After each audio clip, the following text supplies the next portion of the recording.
teman-teman semua, jumpa lagi bersama dengan saya Irma dan saya Patricia di Podcast Tanpa Podium. Karena bahagia nggak butuh panggung. Yes. Apa aja Jadi sih? kita ngomongin ini ya. Apa aja isi kata Kesasi Pranika. Nih catat ya teman-teman secara ya kita nggak usah kasih materi nggak usah lah ya, garis besarnya aja ya. Iya. Ya, yang pasti sih yang pertama ya landasan Alkitabiah ya, bagaimana kehidupan perkawinan dalam satu rancangan Tuhan gitu ya. Dan tentu saja bukan hanya itu, bagaimana relasi pasangan itu diibaratkan gambaran atau menjadi bagian dari relasi antara Tuhan dengan jemaat begitu ya. Itu kan perlu dipahami supaya jangan sampai nih kita merasa bahwa itu tadi yang Pat bilang, jangan sampai nih mereka merasa yang namanya perkawinan ini cuma saya dan pasangan saya. Tidak ada Tuhan di situ, tidak ada rancangan Tuhan di situ, tidak ada campur tangan Tuhan di situ. Padahal itu yang harus dimengerti. Tidak mungkin dikatakan cinta yang sempurna kalau tidak ada tiga pribadi. Saya, pasangan saya, dan Tuhan. Benar. Gitu ya. Seperti itu. Paling itu ya yang sifatnya landasan Alkitabiah, landasan teologinya sudah pasti kita kasih sampaikan di dalam kata Kesasi Pranika. Terus yang tidak kalah pentingnya juga adalah menurutku ya pemahaman tentang ekonomi keluarga. Karena seringkali persoalan ekonomi ini kan juga menjadi ini ya, bisa jadi pemicu keretakan dalam rumah tangga. Itu harus dipahami kayak gitu. Membahas tentang persoalan ekonomi ini, apalagi kalau siapa nih yang kerja nih, ya kan? Benar. Siapa yang kerja atau kalau gaji dua kerja, siapa yang gede? Mana nih gaji siapa yang lebih besar nih? Bagaimana mengaturnya nih? Lalu kalau seandainya saya misalnya, istri dinafkahi, terus misalnya ketakutan ketika istrinya kerja lalu suami ngerasa minder karena patriarki ya, jadi perempuan nggak boleh lebih dari laki-laki, dianggap mendominasi dan lain sebagainya. Betul. Atau kalau kemudian tiba-tiba dua-duanya lepas kerja bangun usaha, siap enggak? Karena bicara kehidupan perkawinan itu ya kita juga harus punya cara untuk memenuhi kebutuhan hidup lainnya gitu ya, makan dan lain sebagainya, dan itu kita harus bekerja keras, dan kalau bekerja juga ya harus bisa menata atau mengelola ekonomi dengan baik gitu. Aku termasuk orang yang sangat ini sih soal ekonomi non. Benar, karena semoga ya, aku punya satu prinsip nih. Aku mungkin mau share. Semoga prinsip ini kekal ya dalam kehidupan perkawinanku. Ini sharing aja ya, karena memang aku dalam kasus-kasus perkawinan aku selalu melihat persoalan ekonomi itu pasti deh, gitu ya. Sehingga ketika kita memulai hidup rumah tangga, salah satu yang jadi ibaratnya apa sih non? Landasan ekonominya aku sama Pak itu adalah suami adalah sedapat-dapatnya tidak menggunakan kartu kredit. Ya, artinya dalam proses ini ya pembinaan diri itu ya, dari juga melihat pengalaman orang-orang di sekitar kita ya sejauh ini. Jadi kalau memang mau sesuatu ya kalau bisa nabung lah ya, atau kalau mau nyicil yang jelas lah ya. Betul. Yang penting jangan pakai sesuatu yang nggak bisa dibatasi. Kalau aku ingat dulu papa mamaku sedapat-dapatnya, kalau misalnya mau kasih ke keluarga papa, mama yang kasih. Mau kasih ke keluarga mama, papa yang kasih. Selang-seling. Kadang-kadang betul. Sudah kayak gitu aja tetap dibilang sama ipar-ipar mungkin pelit, istri, suami pelit dan lain sebagainya. Iya kan? Padahal sudah diatur. Ada orang kompleks. Karena persoalan hidup perkawinan itu. Apalagi di Indonesia ya. Maksudnya kita menikah dengan seseorang, kita menikahi juga keluarganya. Itu kan hal yang makanya aku selalu tanya, siap nggak? Maksudnya jangan cuman dengan pasangan kita, tapi siap nggak juga menikah dengan keluarganya dengan segala kekurangan dan keterbatasan. Apalagi kalau kita sudah tahu mungkin tidak diterima dari awal, kita siap nggak berlelah-lelah berusaha supaya diterima dengan tetap jadi diri sendiri tentunya. Lalu kayak ada hal-hal khusus misalnya kayak gini sih. Kalau ditanya bagaimana, udah pernah berantem? Enggak. Kami nggak Iya, pernah berantem, pulang aja dulu, berantem aja betul. dulu kan, nanti baru datang lagi ke Berantem aja sini. dulu. Heeh, berantem aja dulu karena gimana kita mau tahu, situasi atau cara pasangan kita menghadapi konflik, kalau Ya, kita sendiri dalam kehidupan berpacaran misalnya belum pernah, bertengkar, menghadapi bertemu. konflik bersama dan lain sebagainya. Ya, Cekcok nggak apa-apa lah, yang penting akhirnya cocok kan begitu toh? iya, Gitu. sedih. Kalau Selamat Diko ribut apa, Pet? rukun kah? Selamat Iya, betul. kalau aku Diko apa? aku aku Tambah sel edisi. aku selalu ya selain dengan materi-materi yang ada ya, bicara soal firman Tuhan, ayat-ayat yang sering Ya, kita pakai, Galatia, Yohanes dan lain sebagainya, ya, Efesus, Galatia sih, ya itulah. ya, Dan ada Efesus. kita selalu pakai yang gitu-gitu, terus aku selalu tanya ya hal-hal, dasariah lah kayak udah berapa kali Ya, pacaran, ya. bagaimana Oh, itu penting juga itu heeh, ditanyakan. bagaimana mengakhiri hubungan dengan mantan-mantan, apakah sudah Ya, selesai atau masih ada yang belum selesai karena perlu diselesaikan sebelum melanjutkan hidup yang baru kan begitu. Dengan cara apapun ya, setuju. heeh, supaya kemudian yang lalu itu jangan dilupain tapi jadi pelajaran ke Ya, depan, kan kita nggak amnesia betul. ya, aku nggak pernah Iya. nawarin Panadol ya. Jadi nggak apa-apa, dihitung aja kadang-kadang kan, mantan banyak berarti bukan berarti juga dia player, tapi setidaknya dia punya banyak Yes. pelajaran gitu ya, ada banyak Ya, luka yang kemudian semoga dengan pasangan ini ada hal-hal yang ditata, terobati lukanya dan ya. lain sebagainya. Yang di luar-luar materi tuh hal-hal seperti itu sih. Lalu misalnya Oke. aku selalu suruh mereka ini ya, mesti ada hal-hal yang mungkin, jadi harapan atau keburukan-keburukan, apa yang dia suka dan lain sebagainya baru nanti dicocokkan gitu, games-games seperti itu.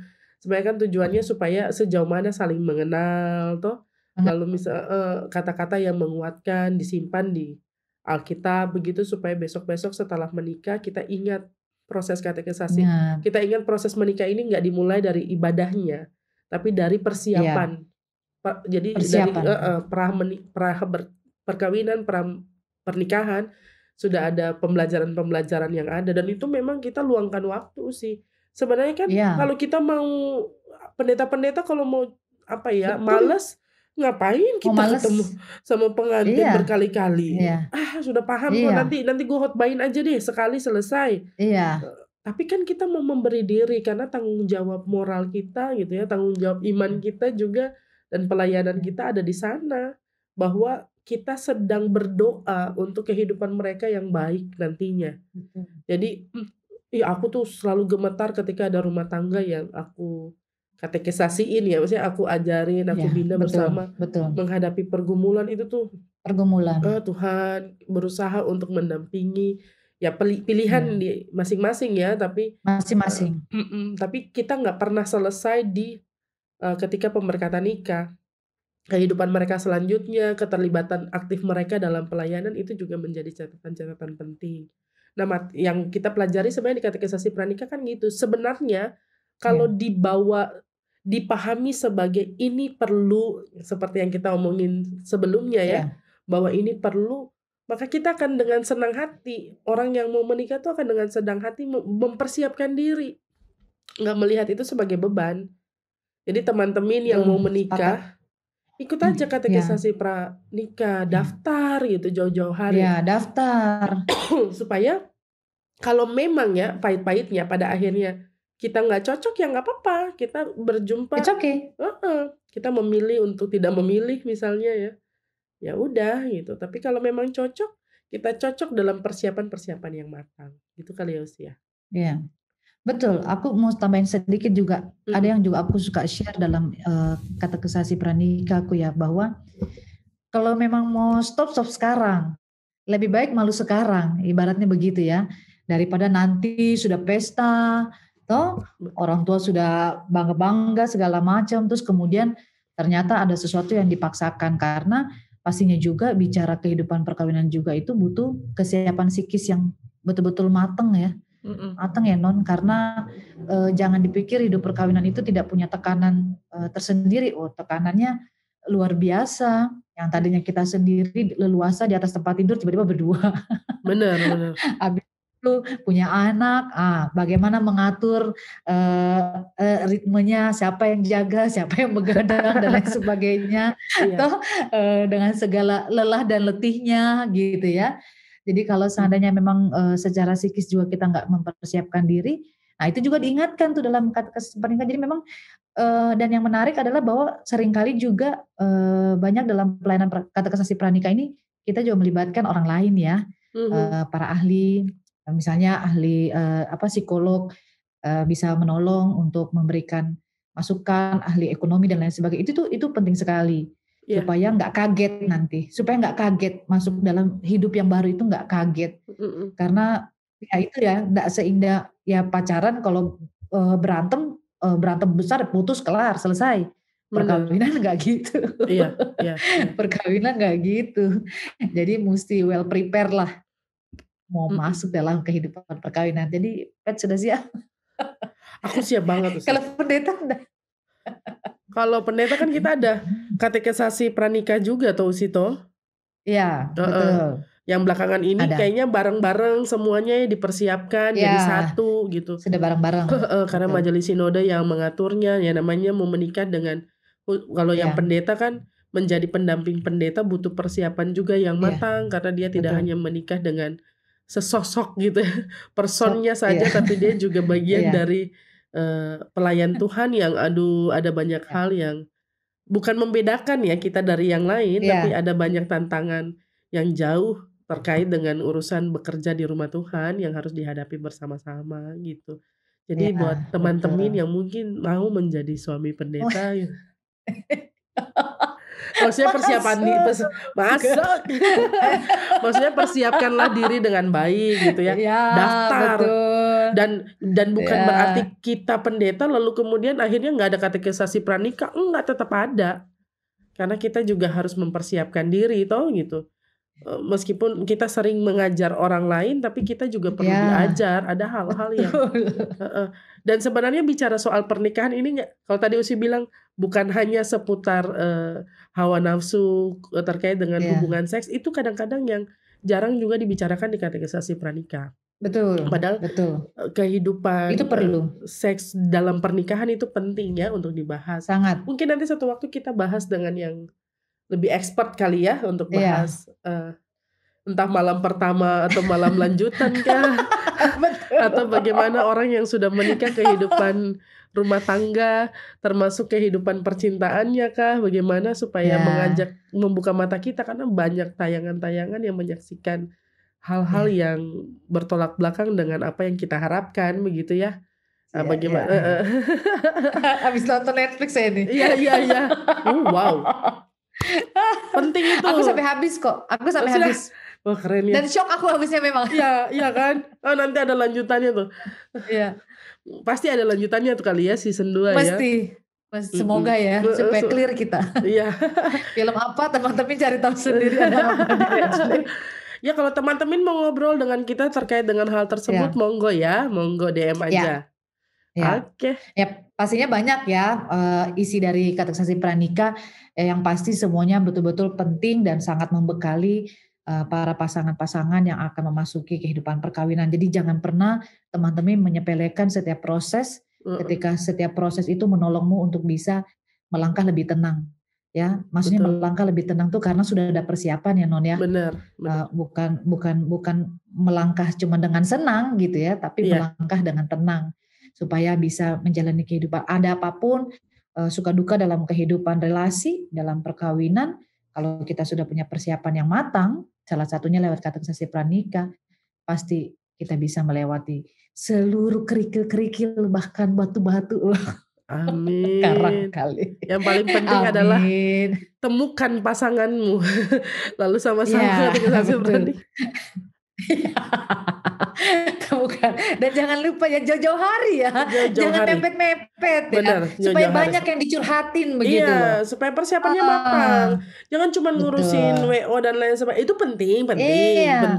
Tapi lembaga pernikahan kan juga diteguhkan di gereja. Jadi penting juga proses Betul. bersama-sama dengan gereja.